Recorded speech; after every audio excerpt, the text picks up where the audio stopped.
Chief Medical Officer Tony Holohan has proposed a new structure for the National Public Health Emergency Team as Ireland prepares to lift its last COVID restrictions.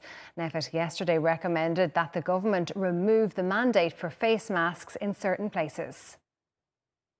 It's 753 days since the first meeting of the National Public Health Emergency Team, set up to monitor Ireland's coronavirus response a full month before the first case was seen here. But 2 years, 5 major variants and more than 80 meetings later, its time may be at an end. Tony Holohan told yesterday's NPHET meeting that it could be their last. He has given proposals to Stephen Donnelly, the Health Minister, about the future of pandemic surveillance in Ireland. Those options are now likely to be considered by a cabinet meeting next week. And while the exact options aren't yet known, the overall thrust is clear.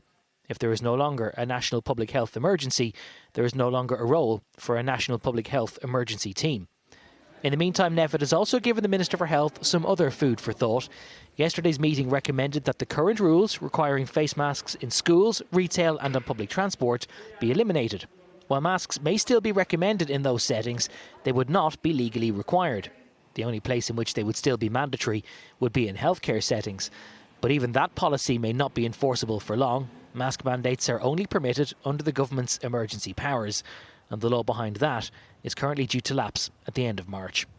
Gavin Riley, Virgin Media News.